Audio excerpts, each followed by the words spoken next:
देश दुनिया के हालात की बात करेंगे, साथ ही इंसानियत के दुश्मन आतंकवाद की तरफ भी दुनिया का ध्यान खींचेंगे। पीएम मोदी के तेवर से पाकिस्तान दहशत में है। आलम यह है कि पाकिस्तान को भारत का डर सार्क देशों की बैठक में भी नजर आया। सार्क देशों की बैठक का उद्घाटन विदेश मंत्री एस जयशंकर के संबोधन से हुआ, लेकिन पाकिस्तान के विदेश मंत्री भारत की तरफ से आईना दिखाए जाने के डर से इस बैठक में तब तक नहीं पहुंचे जब तक भारत के विदेश मंत्री एस जयशंकर इस बैठक से चले नहीं गए। पाकिस्तान भले ही इसे भारत के बहिष्कार का नाम दे रहा है, लेकिन हकीकत ये है कि ये पाकिस्तान की बौखलाहट है और उसे भारत के तेवरों से डर लग रहा है। इस बार अमेरिकी दौरे में पाकिस्तान और इमरान खान की जैसी भद पिट रही है, उससे पाकिस्तान की सेना और आईएसआई खफा है। पाकिस्तान के शीर्ष अधिकारियों ने न्यूज़ 18 इंडिया को बताया कि इमरान अपने अमेरिका दौरे में कश्मीर पर कुछ भी कर पाने में नाकाम रहे। कहा जा रहा है कि पाकिस्तान फौज की नाराजगी इमरान सरकार को भारी पड़ सकती है। लेकिन सबसे पहले बात पाकिस्तान के दिल में बैठे भारत के डर और उसकी वजह से दिखने वाली बौखलाहट की। कश्मीर को लेकर अंतर्राष्ट्रीय मंचों पर भाव नहीं मिलने से बौखलाए पाकिस्तान की अजीबोगरीब हरकतें जारी हैं। न्यूयॉर्क में संयुक्त राष्ट्र महासभा सत्र से इतर सार्क देशों के विदेश मंत्रियों की मीटिंग हुई। भारत के विदेश मंत्री एस जयशंकर ने अपने संबोधन से काउंसिल मीटिंग का उद्घाटन किया। सार्क मीटिंग के समय पाकिस्तान इस कदर भारत से डरा हुआ था कि विदेश मंत्री एस जयशंकर के भाषण के समय पाकिस्तान बैठक में शामिल ही नहीं हुआ। कुरैशी को डर लग रहा था कि कहीं भारत बाकी देशों के सामने उसे आईना ना दिखा दे। हालांकि कुरैशी ने बाद में दावा किया कि उन्होंने भारतीय विदेश मंत्री के संबोधन का बहिष्कार किया है।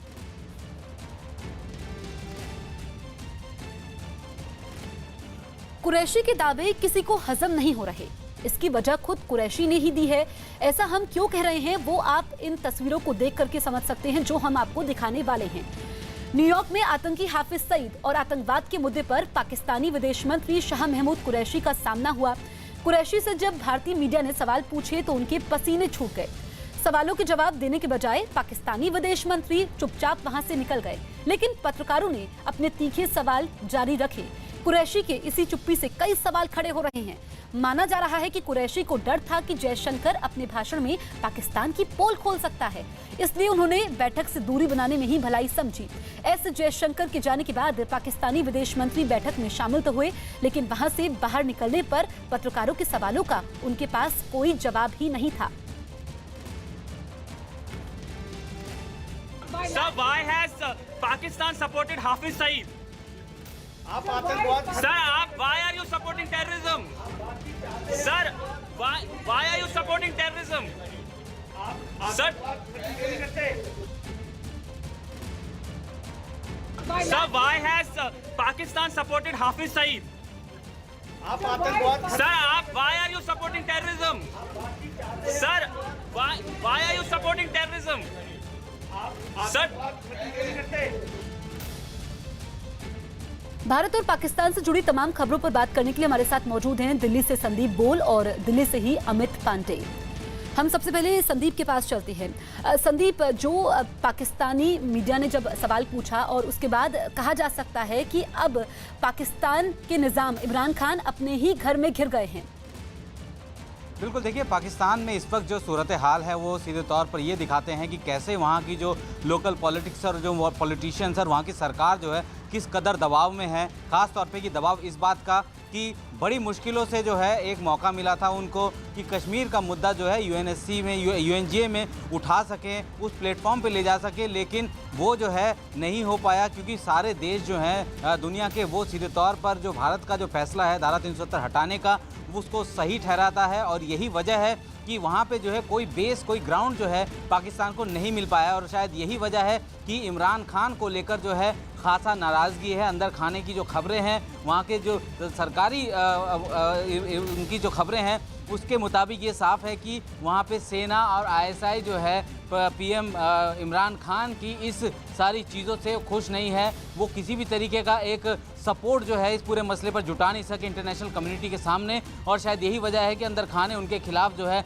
एक लामबंदी हो रही है। मैं आपको बताऊं कि इससे पहले भी लगातार इस बात की कवायद की जा रही थी इमरान खान की तरफ से कि जो जनरल बाजवा हैं उनको एक्सटेंशन ना दिया जाए, लेकिन वहाँ पे चूंकि सबको पता है कि सेना कितनी ज़्यादा हावी है वहाँ के प्रशासन पे, वहाँ पे शासन पे, तो ऐसे में मजबूरन 1 साल की बजाय 3 साल का एक्सटेंशन देना पड़ा। तो इसका मतलब ये साफ हो गया है कि अब पाकिस्तान जो है वो सेना जिस तरीके के नियम कानून वहाँ पे बनाए हुए हैं उसी पे चलेगी, और यही वजह है कि ये मोमेंटम को टूटने नहीं देना चाहते। और अंदर खाने घर में जो है पाकिस्तान के प्रधानमंत्री इमरान खान पूरी तरीके से घिर चुके हैं।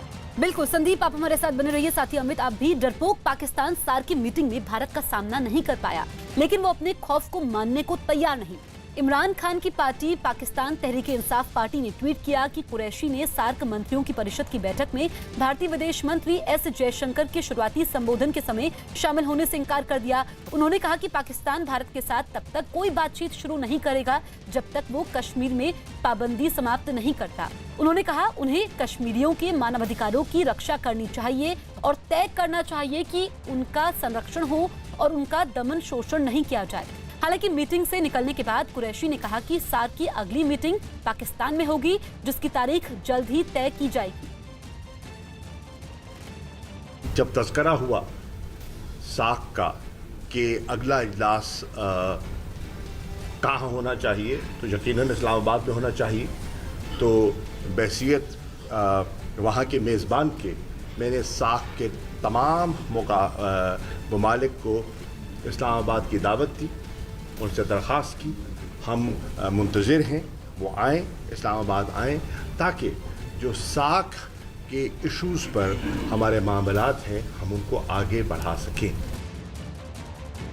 अमित के पास चलते हैं। अमित, पाकिस्तानी विदेश मंत्री जानबूझकर जयशंकर के सामने पेश नहीं हुए, सवालों से भागे, लेकिन पाकिस्तान ये बात मानने को तैयार नहीं।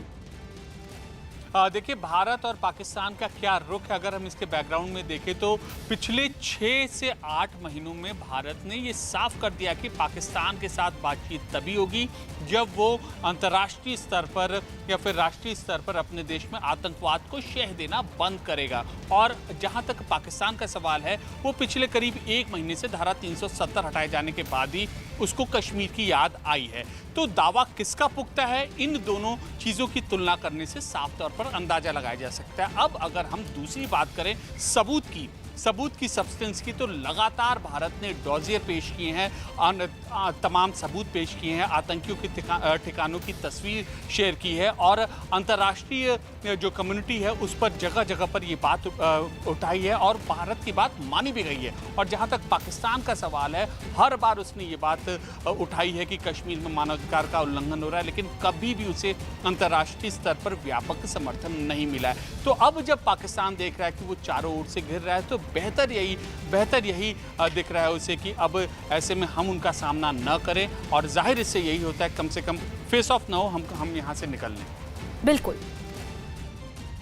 पाकिस्तान की इमरान सरकार की हालत बाहर ही नहीं, घर में भी खराब होती जा रही है। इमरान खान अब अपने ही घर पाकिस्तान में घिरते जा रहे हैं। पाकिस्तानी सेना और वहां की खुफिया एजेंसी इमरान खान से नाराज हैं। उनका मानना है कि दुनिया के सामने कश्मीर पर इमरान खान हार गए। पाकिस्तानी सेना और ISI का मानना है कि इमरान खान कश्मीर पर दुनिया का समर्थन हासिल करने में नाकाम रहे।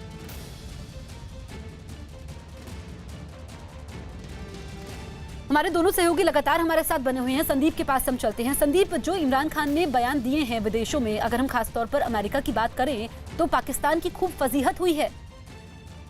बिल्कुल, देखिए अभी तक जो चीज़ें ऐसी थी जो कि पाकिस्तान हमेशा से डिनाई करता रहा है, चाहे वो वहाँ पे आतंकी संगठनों को ट्रेनिंग देने के लिए ISI और आर्मी अपना पूरा लश्कर अमला जो है वो इस्तेमाल करती थी, ये सबको पता था, लेकिन आधिकारिक तौर पर किसी ने भी इस बात को नहीं कहा था। लेकिन खुद वहाँ के प्रधानमंत्री इंटरनेशनल फोरम में जाके इस बात की तस्दीक कर रहे हैं कि वो लगातार जो है आतंकियों को ट्रेन करते रहे हैं। भले ही उसके पीछे रीज़न ये बताया जा रहा है कि वो अमेरिका के कहने पर जो है USSR से लड़ने के लिए जो है उन्होंने इस तरीके की चीज़ें की, लेकिन माना उन्होंने कि वहाँ पे आतंकियों को ट्रेनिंग दी जा रही है, वहाँ पे दी जाती थी और अब भी जो है वो बदस्तूर जारी है। तो एक अपनी तरफ से जो है एक विक्टिम कार्ड प्ले करने की कोशिश पाकिस्तान की तरफ से इमरान खान ने की, लेकिन वो जो है विक्टिम कार्ड जो है अब उल्टा ही उनके खिलाफ जो है आ खड़ा हुआ है। क्योंकि अगर हम लोग बात करें कि पाकिस्तान एक ऐसा देश है जिसकी तासीर जो है वो सॉफ्ट स्पोकन मिनिस्टर या सॉफ्ट स्पोकन जो पीएम की नहीं रही है, और वहाँ पे हर कोई ये चाहता, खास तौर पे कि सेना ये चाहती है कि एक अग्रेशन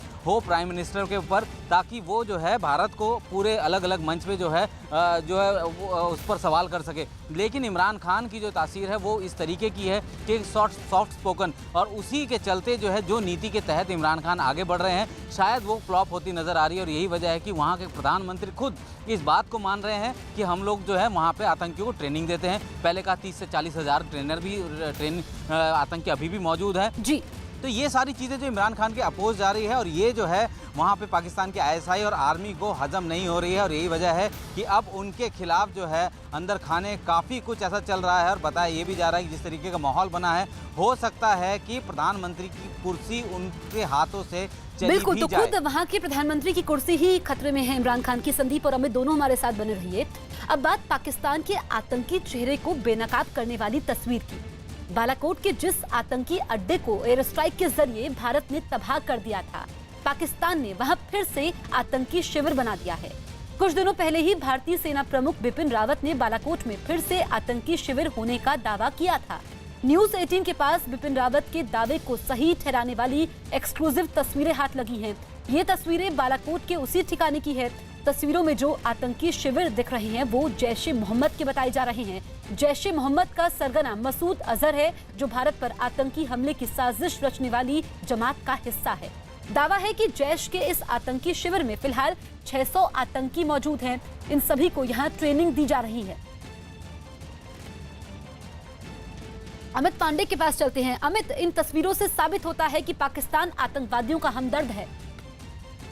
जी बिल्कुल, और लगातार न्यूज़ 18 इंडिया पिछले एक महीने से कई रिपोर्ट ऐसी दिखा रहा है जो सीमा पार यानी कि पाकिस्तान ऑक्यूपाइड कश्मीर में जो टेरर कैंप हैं वो एक्टिवेट हैं। और अब जब एक बार फिर न्यूज़ 18 इंडिया के सामने आई है खबर और बाकायदा पुख्ता प्रूफ के साथ कि बालाकोट जो उसका बेस था उसको उसने रीएक्टिवेट कर दिया है, तो ये जाहिर तौर पर इस बात की ओर इशारा करता है कि किस तरीके से लगातार पाकिस्तान आतंकियों को शह दे रहा है। अब उसने अपने रणनीति में बदलाव किया है। बदलाव ये किया है कि 18 से 20 कैंप ऐसे हैं जिसको उसने रीएक्टिवेट किया है, और उन कैंपों में जो है अफगान मूल के आतंकी हैं। और इसके अलावा एक साथ वो 7 से 8 लोकेशंस में के जरिए वो भारत में दाखिल कराना चाहता है इन आतंकियों को। तो किसी भी तरीके से भारत में खौफ का माहौल फैले, भारत में टेरर फैले, इस रणनीति पर पाकिस्तान काम कर रहा है और एक साथ इन कैंपों के जरिए ये एंट्री करा रहा है। और बालाकोट बेस की जहाँ तक बात है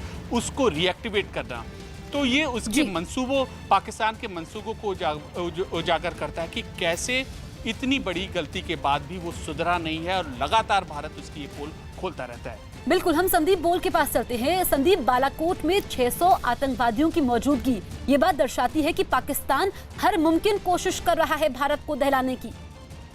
बिल्कुल, देखिए अगर हम लोग बात करें वहाँ पे आतंकी कैंप के रीएक्टिवेट होने की, वो खुद जो है जनरल बिपिन रावत ये बात कह चुके हैं। और चूंकि उन्होंने ये भी कहा है कि जो 500 से ज़्यादा आतंकी जो है उस पूरे इलाके में है। बालाकोट एक ऐसा जगह थी जहाँ पे भारतीय वायुसेना ने जिस तरीके से स्ट्राइक किया उसके बाद लग नहीं रहा था कि वहाँ पे दोबारा से इस तरीके की कोई हिमाकत जो है पाकिस्तान वहाँ की आर्मी और आईएसआई करेगी। लेकिन एक बार फिर से वहाँ पे जो मदरसे हैं उनको चलाया जा रहा है, वहाँ पे आतंकियों को ट्रेनिंग दी जा रही है, और वहाँ से जो है आगे जो LOC के आसपास जितने भी जो लॉन्चिंग पैड्स हैं वहाँ तक जो है भेजने की कोशिश की जा रही है। तो पाकिस्तान जो है पूरी तरीके से एक बार फिर से जो है उस एक्टिव कर रहा है उस कैंप को, क्योंकि वो एक ऐसी जगह है जहाँ से आसानी से जो आतंकी है उनको अलग अलग लॉन्च पैड तक जो है भेजा जा सकता है। और वहाँ पे ऐसा नहीं है कि सिर्फ और सिर्फ आतंकी ही वहाँ पे है, वहाँ मदरसों में बच्चों को पढ़ाया जाता है और वहाँ से जो है उनको बेसिक जो तालीम कहते हैं वो बेसिक तालीम दी जाती है, कैसे जो है भारत के खिलाफ जो है लड़ाई लड़नी है। तो अभी कुछ और ऐसे इनपुट जो है न्यूज़ 18 के इंडिया के पास है